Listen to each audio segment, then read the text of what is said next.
Terima kasih untuk teman-teman yang sudah subscribe dan setia terhadap konten-konten di channel ini. Di video sebelumnya, tentang video Tuhan tidak pernah gagal, ada komentar yang menarik. Saat sakit keras mencari Tuhan, saat kehilangan segalanya, malah murtad dan kecewa kepada Tuhan.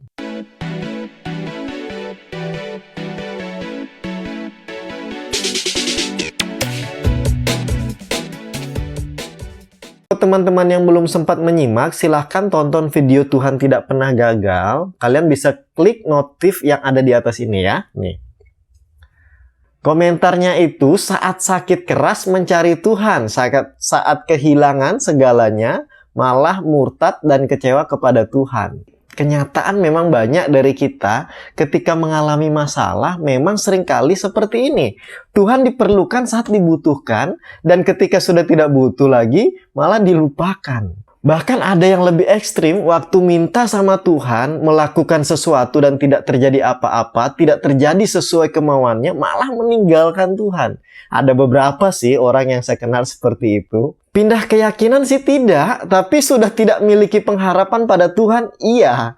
Tidak ikut dalam persekutuan, tidak ikut dalam gereja, dan sebagainya. Pertanyaannya, kenapa banyak orang seperti ini? Kenapa situasi seperti ini seringkali terjadi? Sebenarnya ini sudah dipaparkan di Alkitab. Meskipun kasusnya tidak sama, tapi paling tidak prinsip hal tersebut ada di dalamnya. Ketika bangsa Israel keluar dari tanah Mesir, mereka belum sepenuhnya memiliki kesadaran bahwa Allah adalah penyelamat mereka. Kesadaran itu baru timbul dan sungguh-sungguh mengakar dalam perjalanan bangsa Israel itu menuju tanah perjanjian. Dalam perjalanan menuju tanah perjanjian, sungut-sungut selalu timbul di antara mereka. Saya tidak bayangkan bagaimana perasaan Musa pada waktu itu memimpin bangsa Israel yang bebal, tegar tengkuk ini. Ini bangsa sebenarnya maunya apa ya? Sedikit-sedikit maunya kembali ke Mesir. Gampang putus asa dan tidak percaya pada Tuhan. Padahal Tuhan sudah menunjukkan berbagai mujizat kepada mereka dan Tuhan menyertai mereka. Nah, kita kan sering berjumpa orang yang dikit-dikit maunya ini, dikit-dikit maunya itu, tidak pernah puas dengan apa yang sudah mereka miliki. Selalu pengen minta ini dan minta itu. Jika kita kembali ke kasus bangsa Israel, maka kita bisa tahu kenapa situasi seperti ini terjadi. Bilangan 14 ayat 11, mereka tidak mau percaya kepadaku, sekalipun tanda mujizat telah dilakukan. Sebenarnya banyak orang saat ini mencari Tuhan hanya di waktu susah. Mereka mau apa yang mereka ingini dilakukan oleh Tuhan. Memperlakukan Tuhan malah sebagai pesuruh mereka. Yang penting maunya dia yang terjadi, maunya dia yang dilakukan. Bahkan ada orang yang meminta sesuatu dan saat tidak terjawab permintaannya itu benar-benar meninggalkan Tuhan. Masalah utamanya adalah sama seperti orang Israel.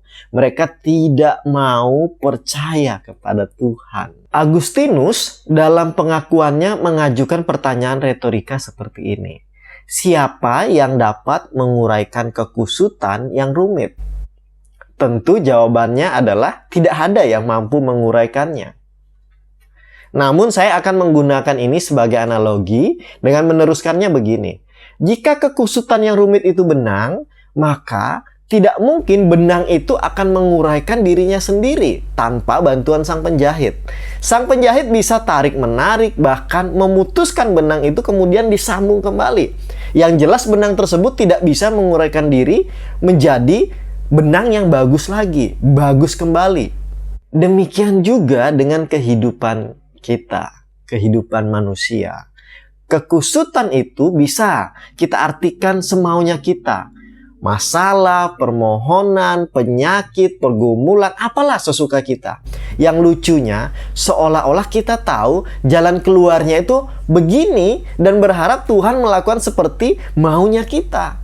Seringkali yang terjadi, kita melupakan bahwa kita ini ibarat benang yang kusut dan sangat rumit untuk dibenahi. Bahkan tidak mungkin membenahi dirinya sendiri. Namun syukurnya, sang penjahit tahu bagaimana membenahi kekusutan tersebut. Kita hanya perlu mau dibenahi atau tidak, mau diuraikan atau tidak. Caranya pasti penjahit lebih tahu. Manusia seringkali lupa bahwa dirinya adalah seperti benang kusut. Dalam Bilangan 14 ayat 11, mereka tidak mau percaya kepadaku. Padahal Tuhan adalah pencipta yang memelihara ciptaannya, memiliki solusi bagi ciptaannya dengan segala masalahnya.